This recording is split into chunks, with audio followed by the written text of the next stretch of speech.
is Joseph Carlson, and this is episode 11 of The Grief of Politics. And this month was Avin's turn to pick. Avin, what? I chose the Kyle Rittenhouse trial. It's all over the media at the moment. By the time this comes out, we should already have a verdict. But as of right now, we're recording on Sunday, November 14th. And so... Deliberations begin Monday. Yes, tomorrow. So we'll have a little bit more kind of clarity on the decision. Probably later this week. Maybe not for sure, but probably.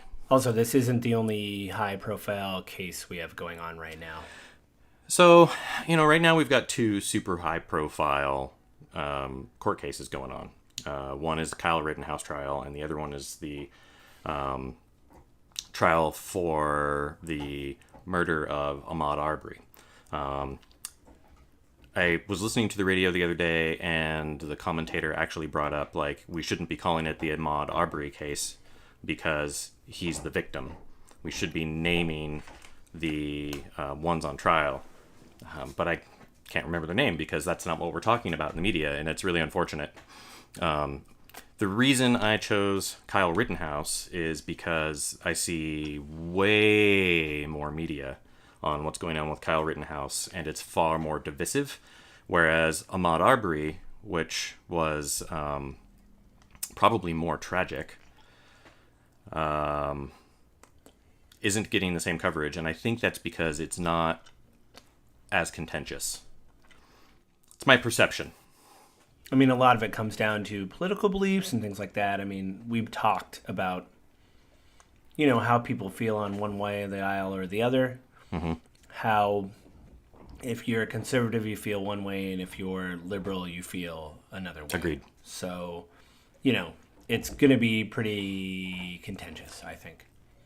Well, and this one is, the Kyle Rittenhouse trial is, unfortunately, very political and divisive in the media coverage, and that's specifically why I wanted to discuss this one. So I chose a couple of articles that I think have a more conservative slant, one that definitively does, and I chose a couple of articles that I think have a more liberal or progressive slant, however you're wanting to label that.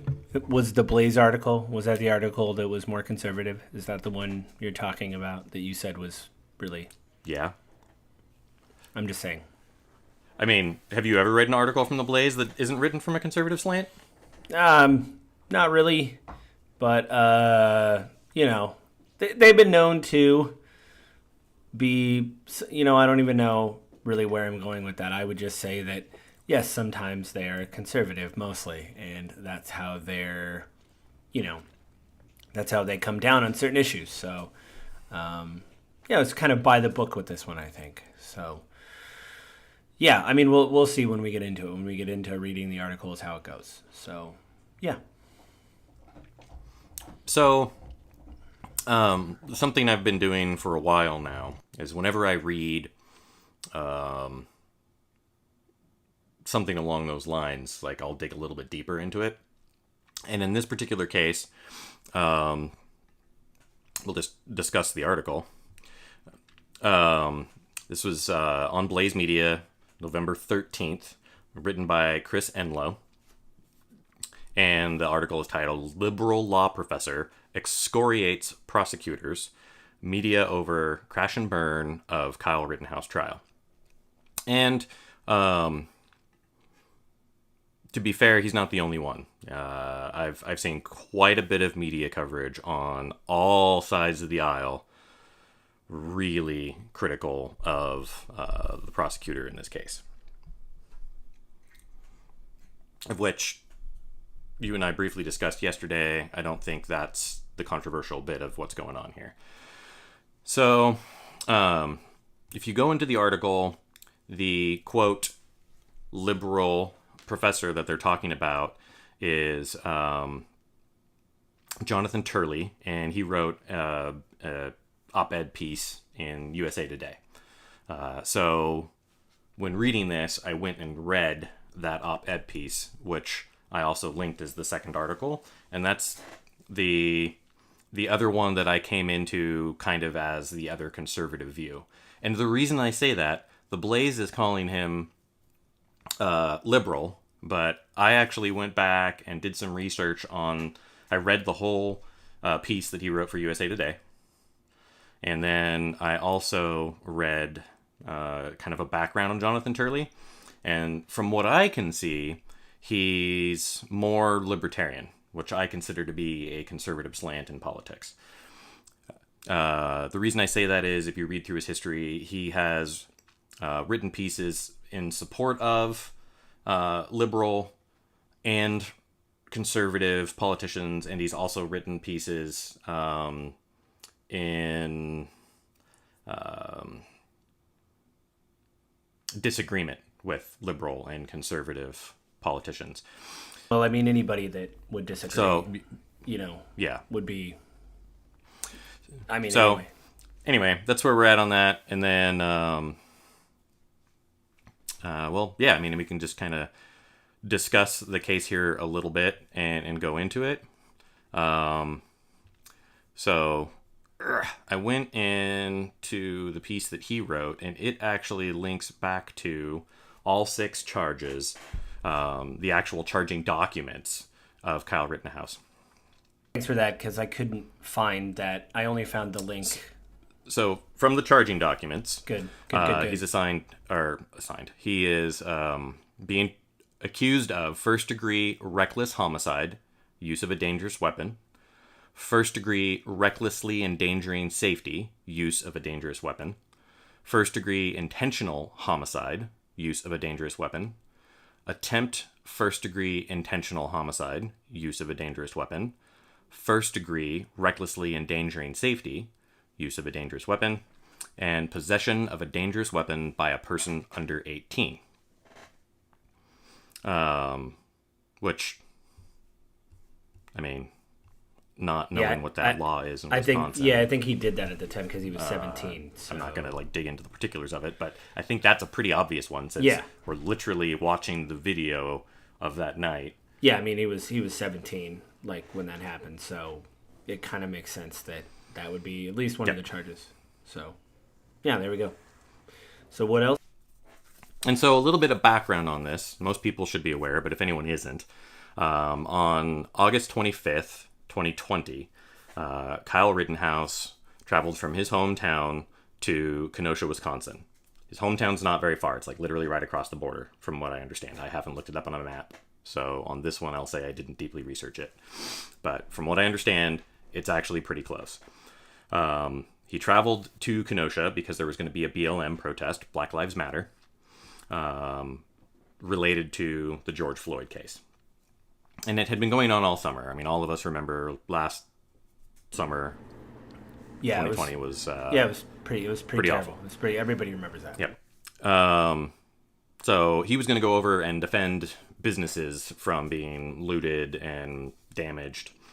At least that was his kind of stated intent as we know it. I'm not digging into the depth of it because I wasn't in his mind or head, right? Right. Well, he said that he went there to give aid to people that were hurt in the rioting and the looting and things like that, but he also did bring an AR-15. And he carried along his medical kit. Yeah, he did. From what I understand, he has an intention in getting into some level of medicine. Yeah, like an EMT or something. So, that was his stated intent. What ended up happening is, of course, the protest got out of hand, grew into an actual riotous event.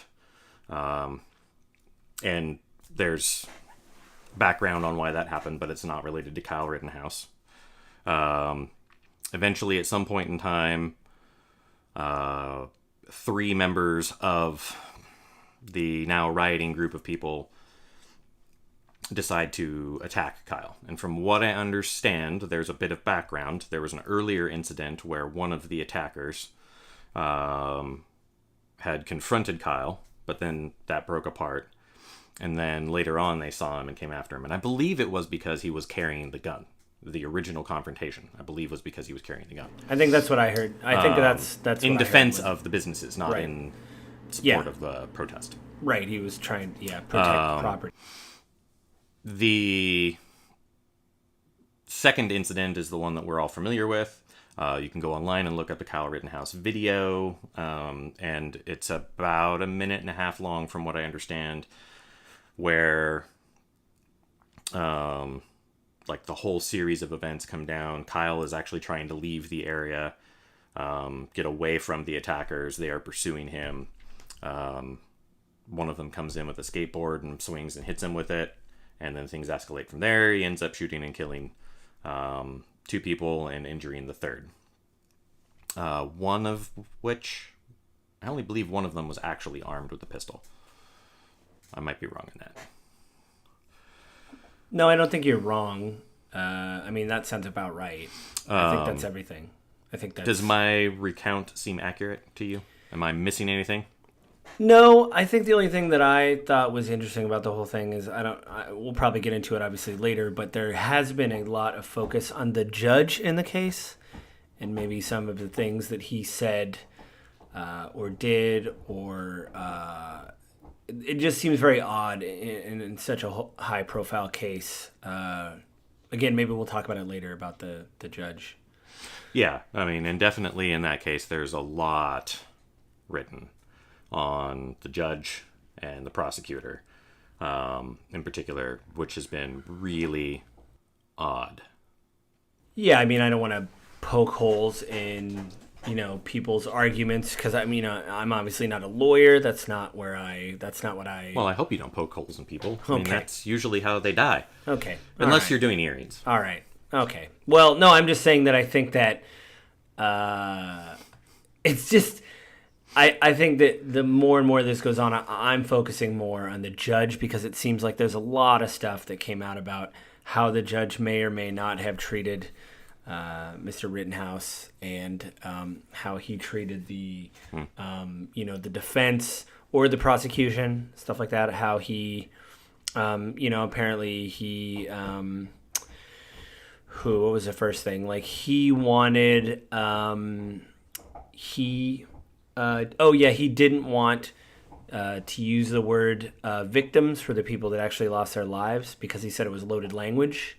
But then the prosecution said, "Fine, what do you want to call them then?" And the judge said, "Well, you can call them rioters or looters."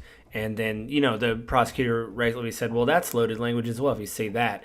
It's like, what side of the aisle? What side of the aisle do you fall on? And like, it's loaded either way, and you just want to make sure that it isn't as biased as it can be going into the trial. Yeah. So, I mean, we'll see as we talk about it, about what we thought, the judge did. Or I heard he, yelled at the prosecution. And so I don't really know the whole incident and why he yelled at the prosecution or anything, or why that happened. But I mean, again, we'll probably get into all this stuff as we go deeper into the episode.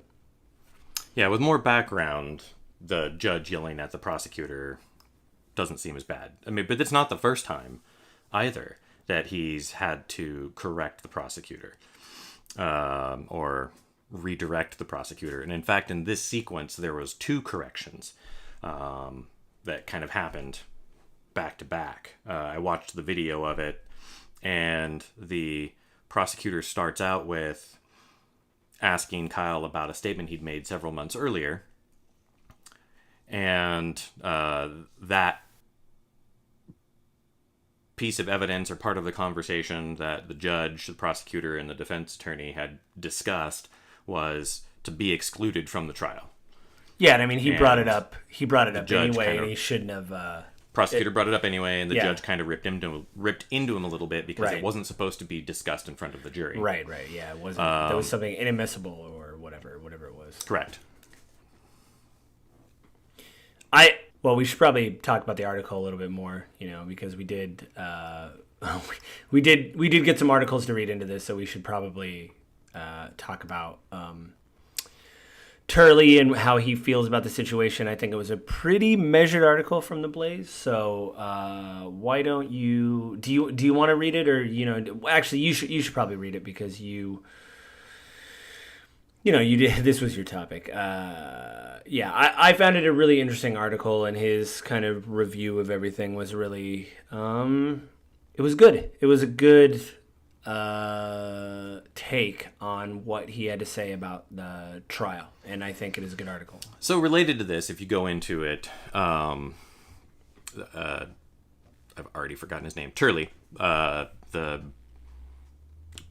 law professor, kind of towards the end gets down to the kind of political divide going on in the media, and he calls out Joy Reid, he calls out Rachel Maddow, he calls out a commentator and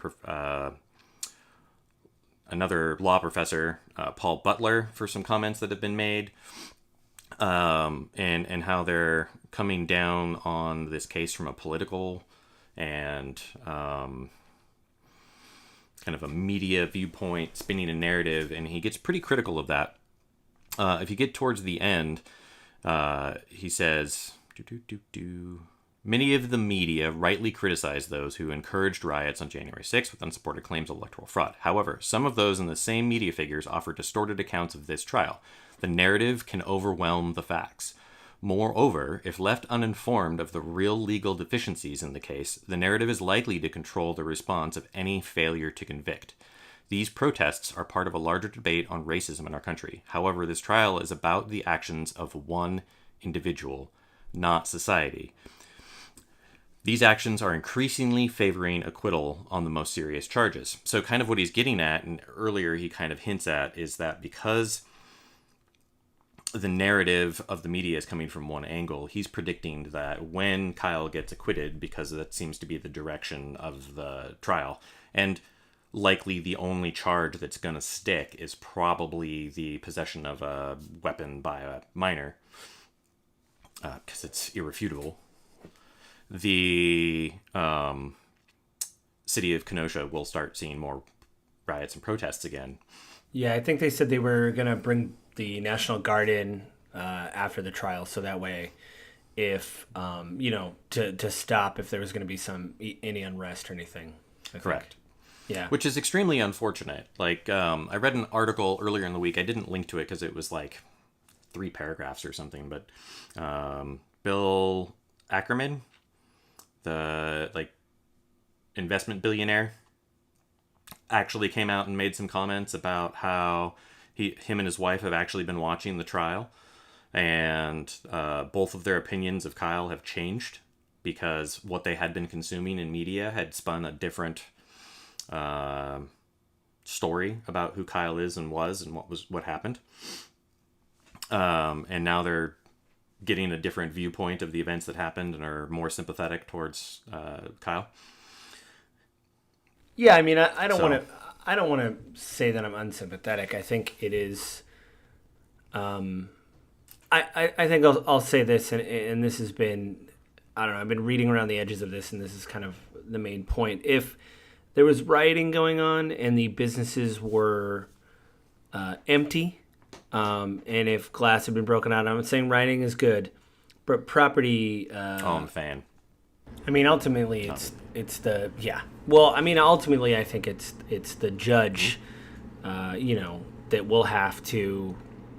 The judge is still kind of the arbiter of the everything of what's going on and stuff like that. So that's what I think of what's happening. Ultimately, the decision is going to come from the jury, right?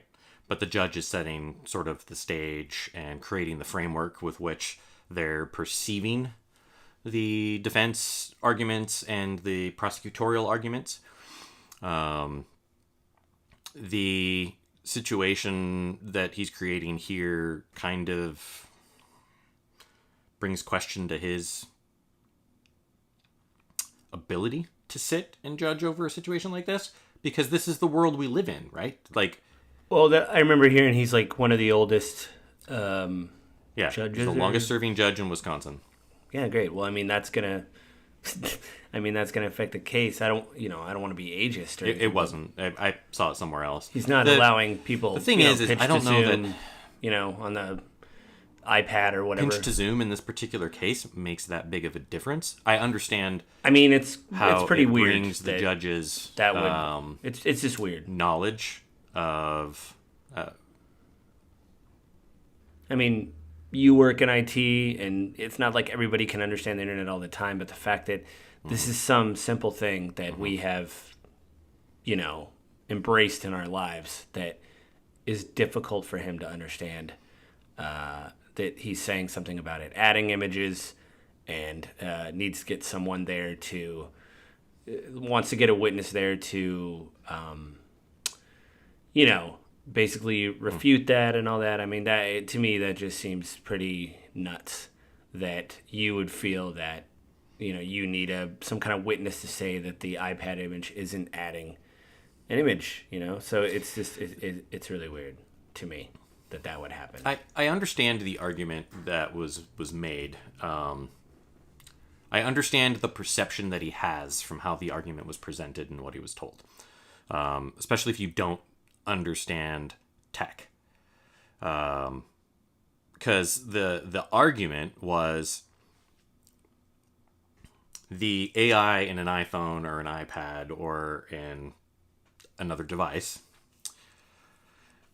but specifically he's calling out the iPad.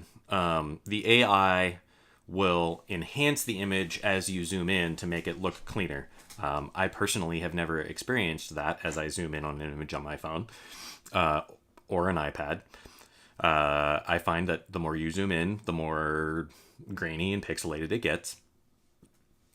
As I understand it, the AI for image processing in an iPhone or an iPad processes its adjustments and modifications. It's just making something right, but it's just making something that looks, look a certain way. Correct. Right. And what it's altering, again, from my understanding, and I could be wrong. I didn't read the whole Ars Technica article. I wonder if it actually highlights it. But from what I understand, what the AI is altering is lighting. It's doing HDR things where it's changing contrast at different points of the picture, trying to come up with the cleanest, sharpest image that the lens captured, not modifying what was in the picture. I mean, we're not talking about deep fakes here. So it's troubling that. I think Binger brings that up in his, the technology and stuff like that in his,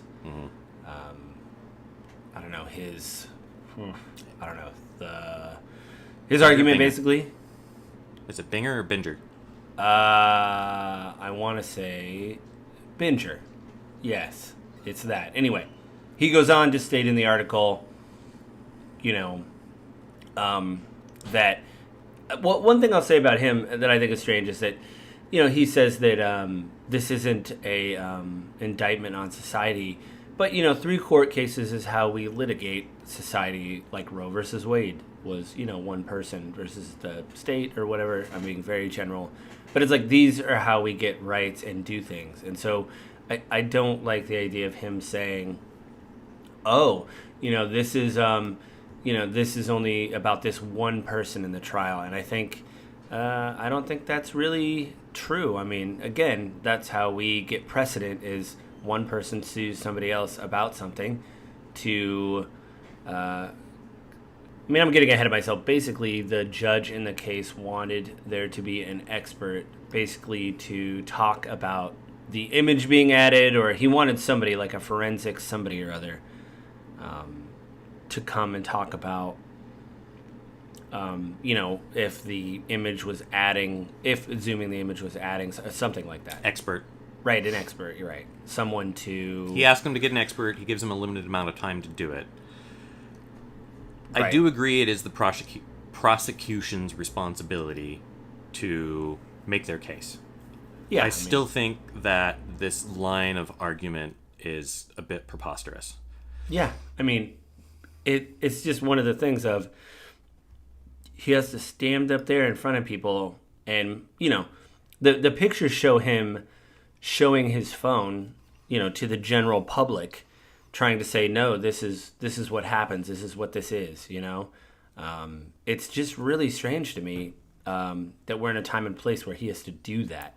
And, I guess later they got a TV and they blew it up on a TV or something so he could show it without it being, I don't know, altered.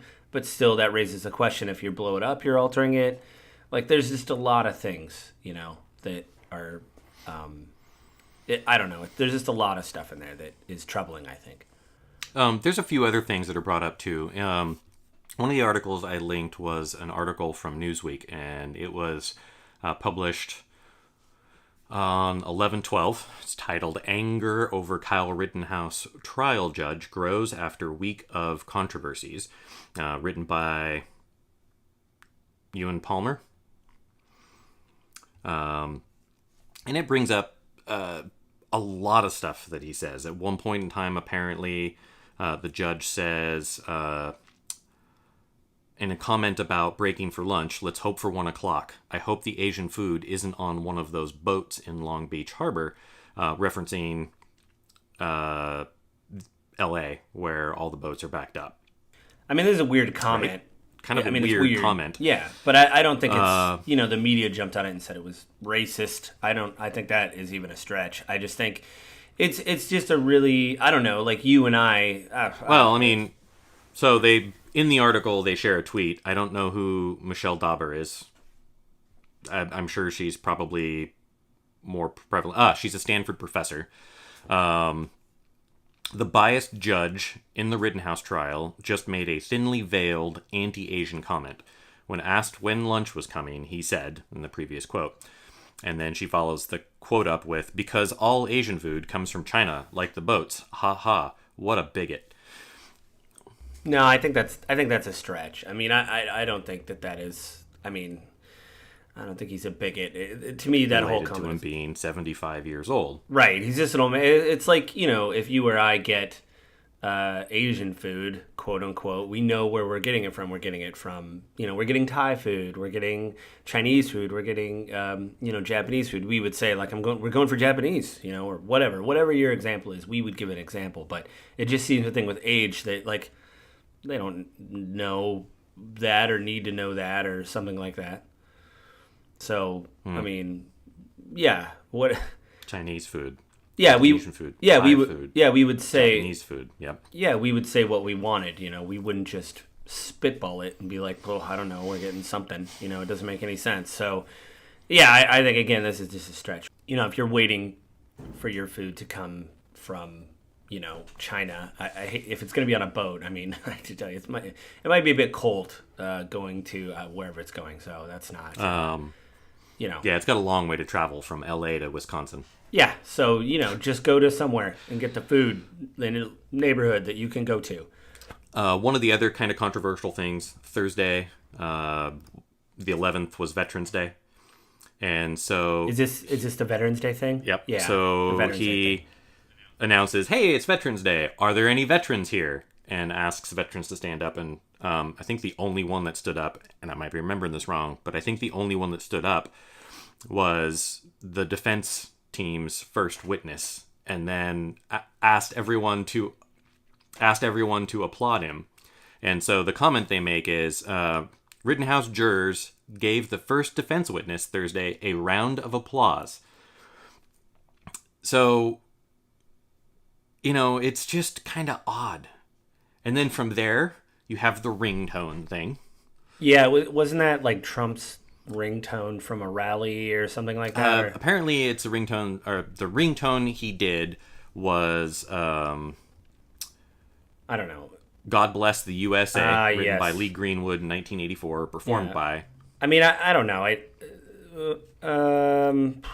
get it. So the track was used as Donald Trump okay. walked on stage for his campaign rallies in 2016 and 2020. So they've been using the song pretty consistently. Yeah, I mean, I don't think that this means he's like a massive Trump supporter. I just think it's a weird thing that a judge that has been doing this for so long decided to keep his phone on in the middle of a trial because he would know to turn his phone off, I would imagine. Why are you even bringing it into court? Yeah, that too. Like, you'd have it in your chambers, and, you may be checking on a recess or something to see, if you miss any important calls or anything like that. So, I mean, it's strange. But again, the purpose of me bringing this up is it shows the media bias that we're getting from one side or the other. So the accusation is, they quote a author from Democracy Now! He has made a series of decisions. Each one perhaps may be individually defensible, but in total lead to an impression of a biased, racist judge with his Trump rally cell phone that is trying to get Rittenhouse a walk. And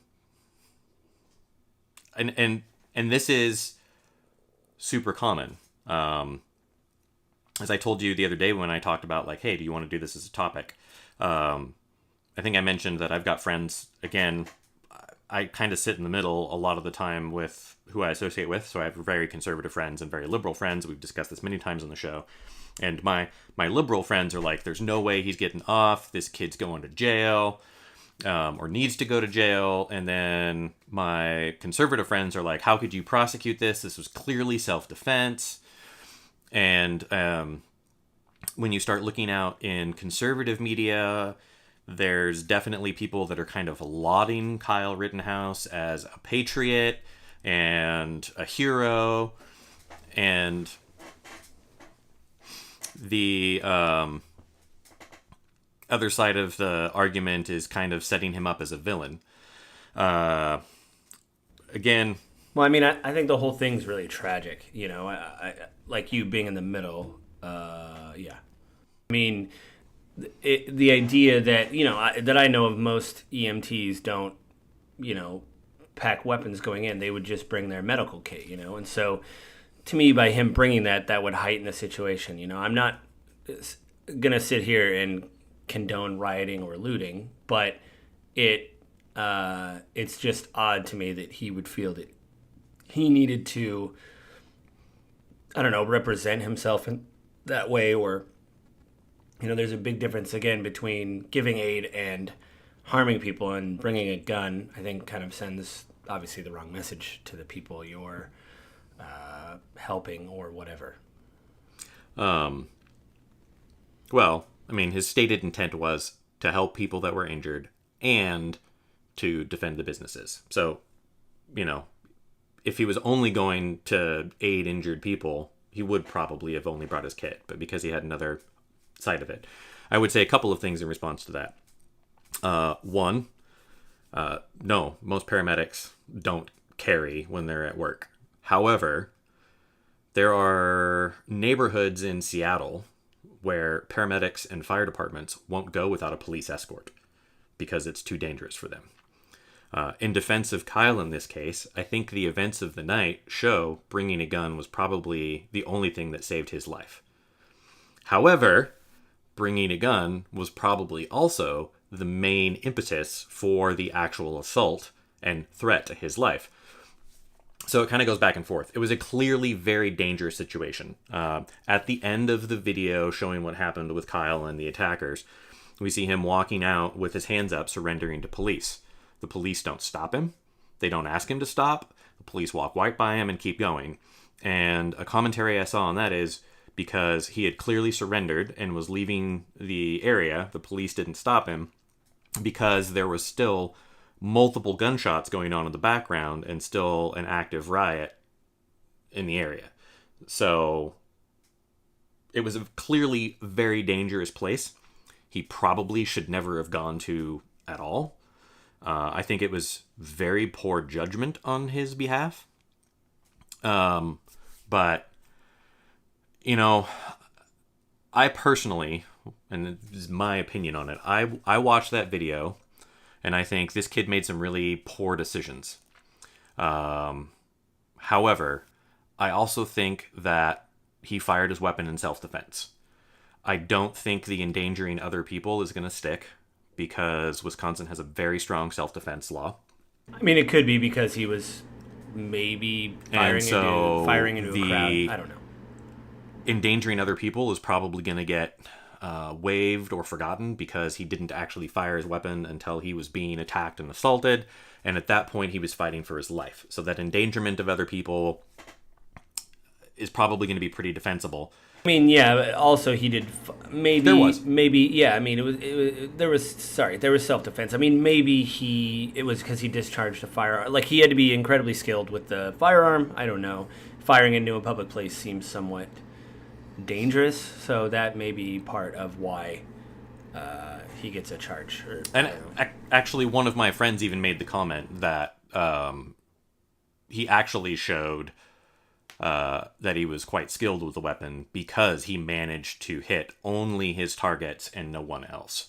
And for whatever reason, the prosecutor he's made a bunch of mistakes, but he made just a blatantly idiotic mistake in bringing up Kyle using hollow point bullets and asking him about hollow point bullets. Oh yeah, I remember hearing about that. Yeah. One, he didn't use hollow point bullets. The prosecutor's understanding of hollow point bullets was completely wrong because he was like, don't hollow point bullets explode when they hit people? No. Yeah, that seems like that seemed like a big error on his part too. You know, it just seemed like it wasn't helping. And he clearly has no understanding of ammunition and weapons.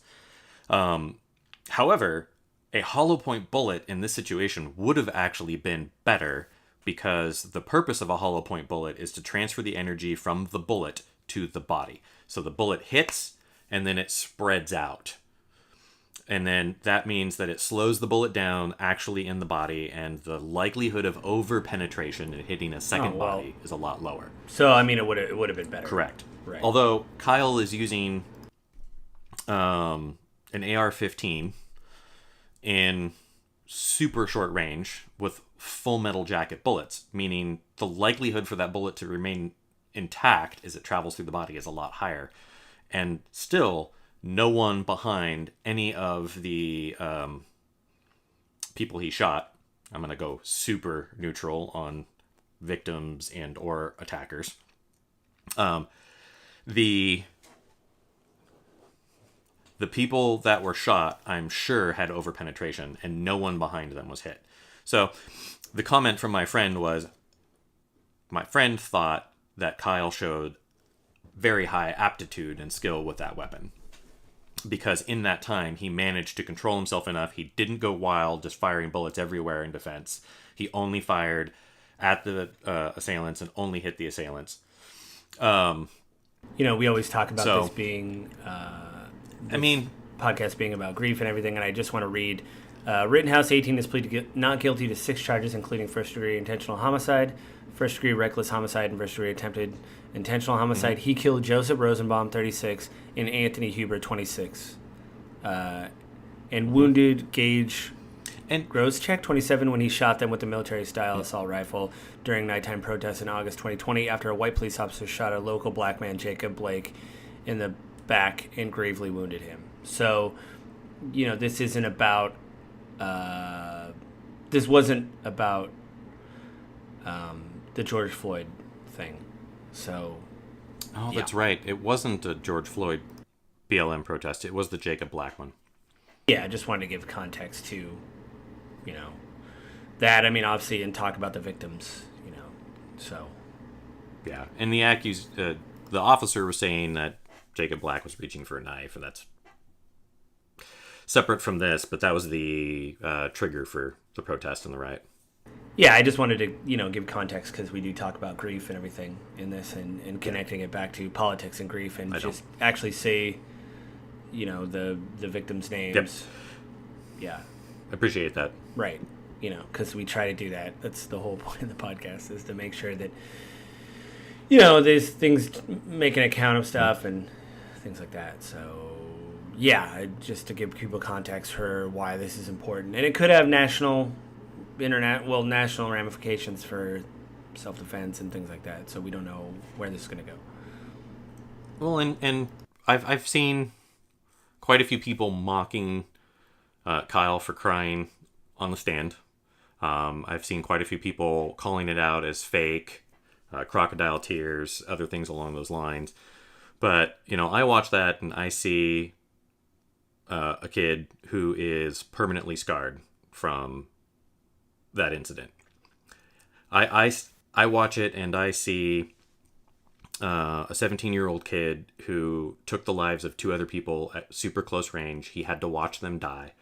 He did it with his own hand. Even if it was in self-defense and he 100% finds that to be true, he's got to live with that scar. He took a life. Yeah, I mean, two lives. For the rest of his life, he's got to live with that scar of, correct.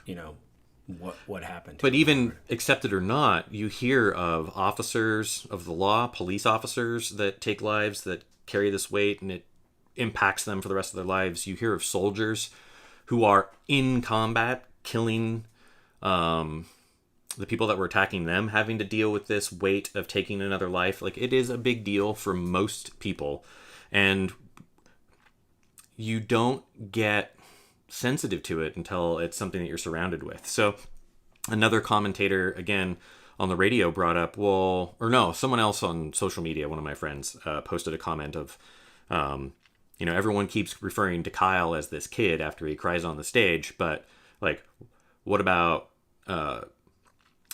who was it? Now I can't remember his name, but it was a black kid that was killed by police, Trayvon Martin. What about Trayvon Martin? He was a kid.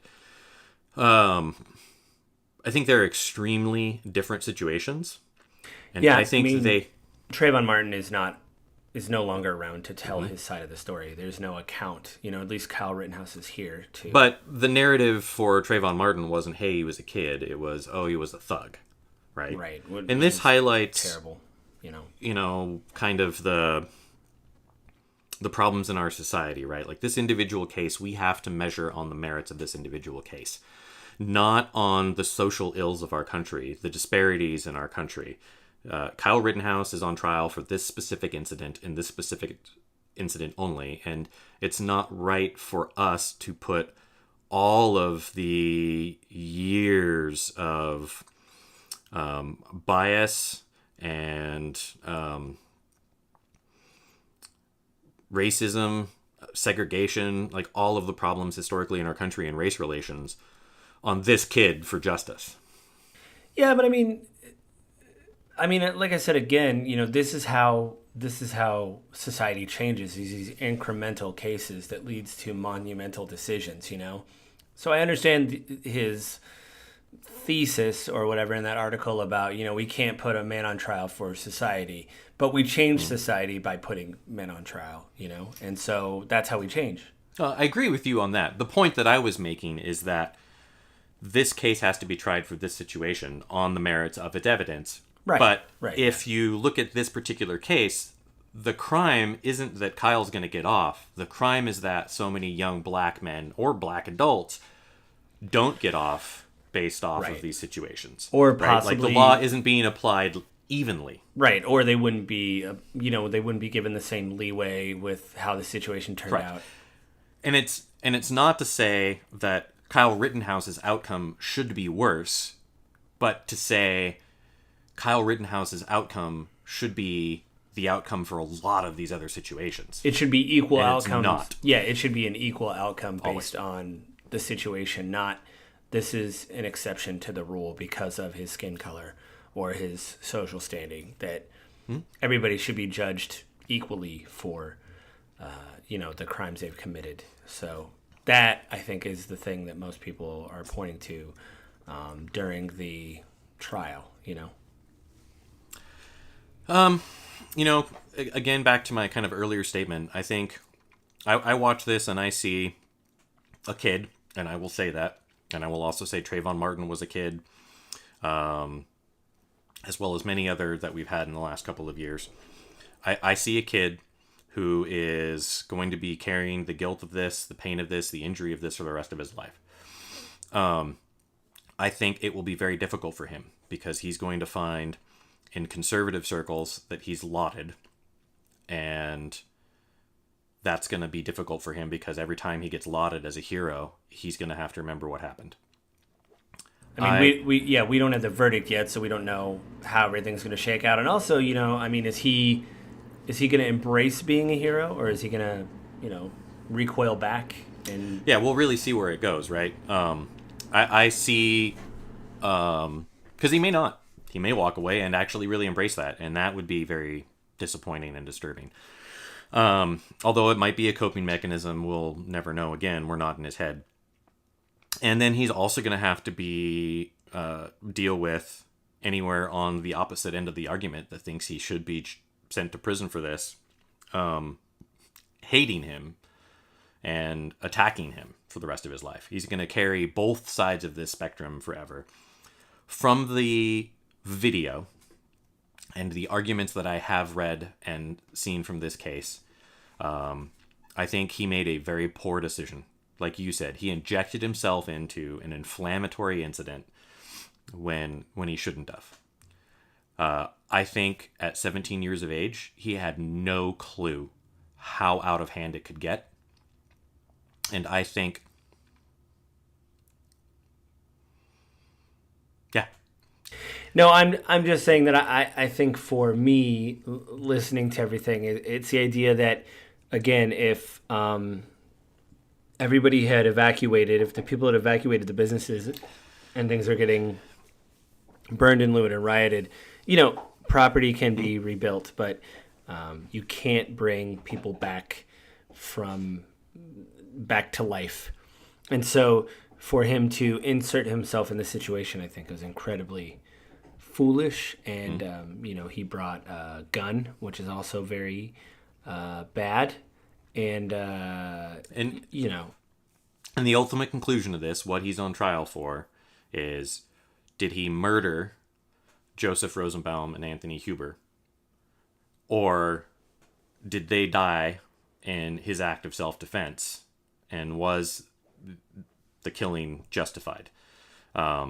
Personally, watching that video, I don't think any 17-year-old that didn't grow up in a violent environment, be it a country in civil war or a really bad gang neighborhood, I don't think that any 17-year-old who's never experienced that, who's not fully trained in combat or anything else, would have reacted in any other way. And personally, I think if it was you or me in that situation and we happened to be armed, I don't know why either of us would go into a situation like that armed, but let's just say we did, I think we would react in the same way. His life was definitively at risk.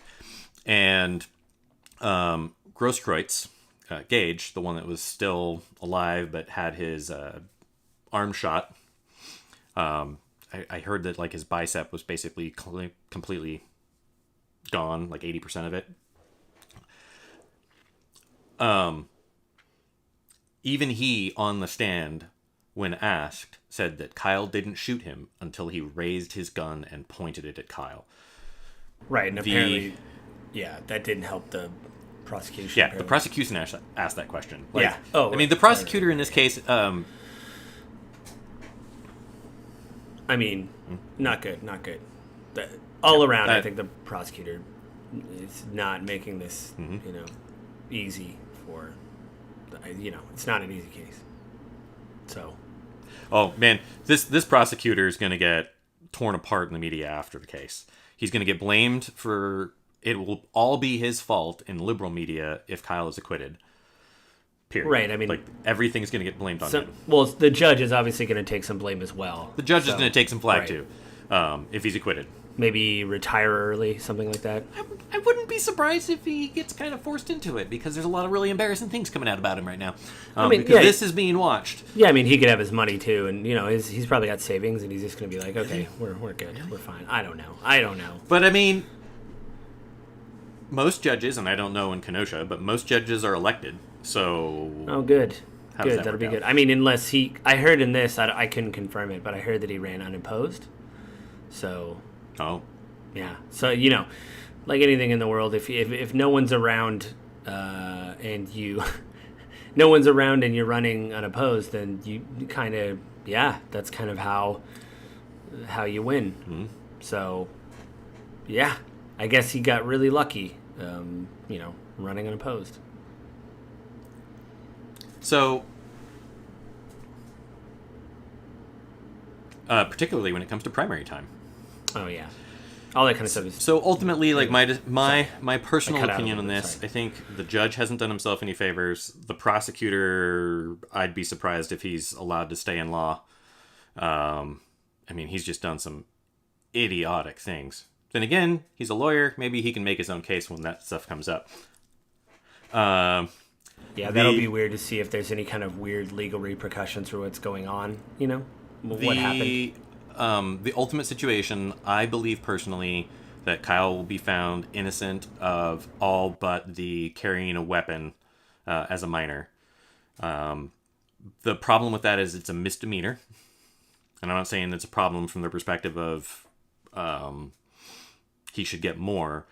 I'm saying that it's a problem because the public is still going to be incredibly outraged when that's the only charge that sticks.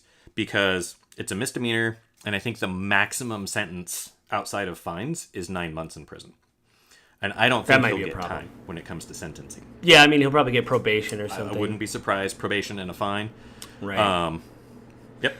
Yeah, so I think, I don't know. To me, I'm trying to keep a measured response and don't really know what's going to happen. Mm-hmm. You know, you just want to see, he made a terrible mistake. 2 people did die.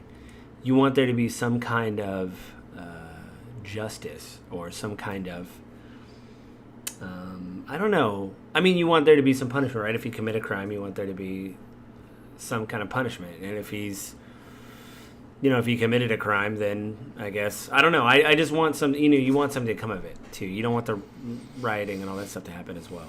So, yeah, you want people to be safe. It would be first degree recklessly endangering safety, use of a dangerous weapon would be the one you're talking about.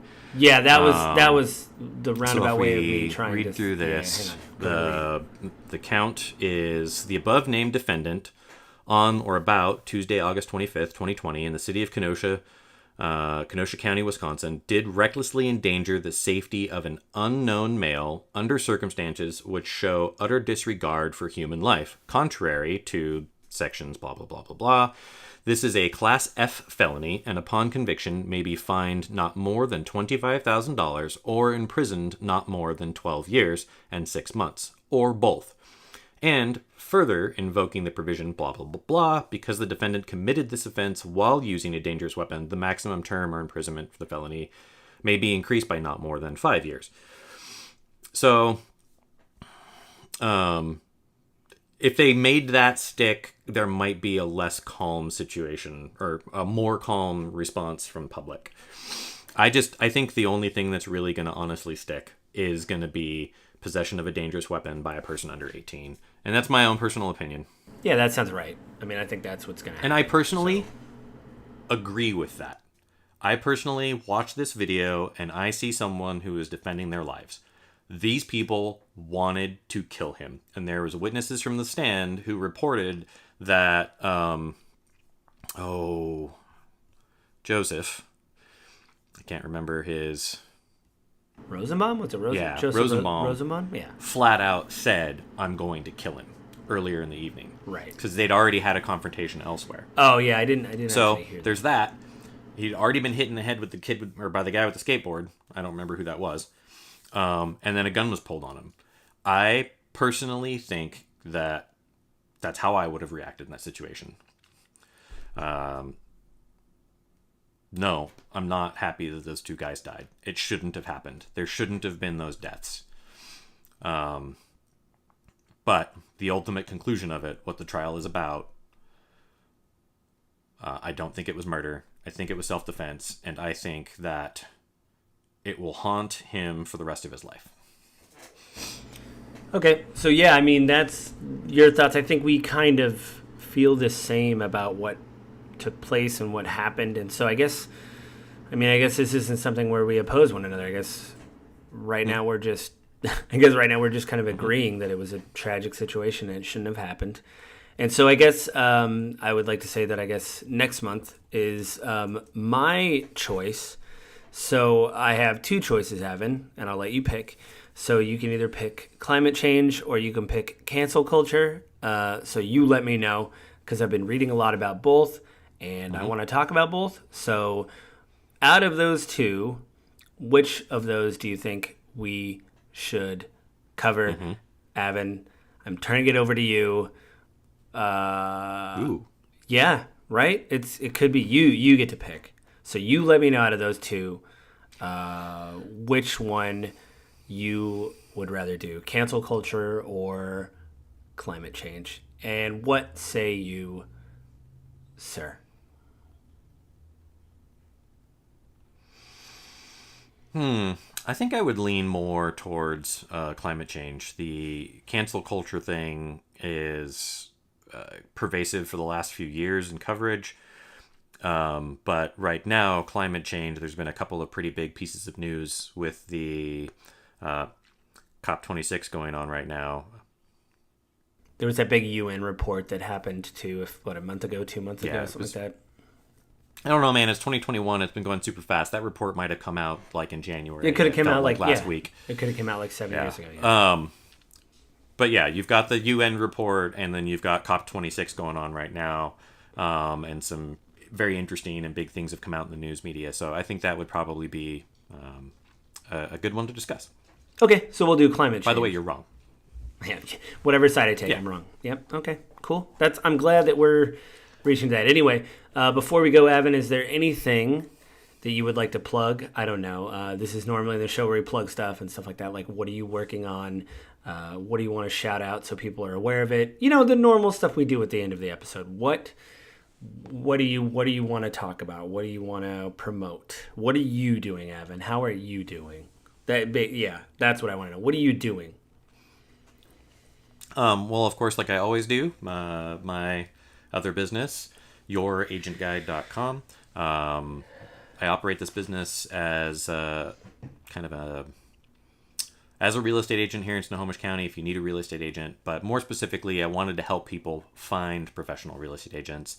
Or for that matter, just answer real estate questions. Like, my whole purpose for doing it is to help. There's a lot of hacks in the real estate industry. Oh, yeah. And a lot of hacks. It's a thing where we've talked about it before, but like going into your, getting a home, there's a lot of stuff you wish you knew. And I didn't know stuff like that. And I definitely could have used somebody like you to say, no, do X, do Y, ask this question, get that. Because I think we got kind of the short end of the stick. Everything worked out. We got our house. But you do need someone there to, shepherd you through getting a home and making it easier. So, yeah. Well, and I don't really care what agent you use, but, and of course I would love for you to use me, but honestly, if you have questions, you're unsure, if you're not convinced that the agent you're talking to is really a good agent, even if they are a good salesperson to you, feel free, reach out. I could do some verification, background checking. Like, I am here to help. My whole purpose for this program is to help people get good quality agents so that they don't throw away money uselessly. Yeah, you don't, you don't have to use Avin, but just, he is a resource. Yeah, and the other thing I want to plug, sorry, that's not it. There's one more thing I want to plug. I have a really good friend who runs a podcast. It's called The Grief of Gaming, or Gaming with Grief. Thanks, Avin. And I think you guys should really check that out. You screwed up the title while you were promoting my thing. The guy that runs this podcast, his name is Bosef Marlson. Was that his name? No, it was close, but I can't remember. Oh yeah, Joseph Carlson. There you go. My co-host here, who I talked over a lot today. Oh well, not really. Thanks. I didn't. Yeah, go there. I cover games. I might have to have you back on the. Such a disaster. I'm probably gonna have to have you back on the show because we're talking about stuff. Hey, I'm not against playing Age of Empires, but I just kind of need the time to do it. Well, yeah, we were gonna do that too. We did mention that on the podcast that we were gonna play Age of Empires, but we did not do that. So yeah, randomly shouting that out. So I guess that's it for this month. Next month we'll talk about climate change. It's my choice. So we'll both go over that. We'll find articles like we normally do. I think that's it this month. Everybody be safe. We will talk to you guys next month. Bye.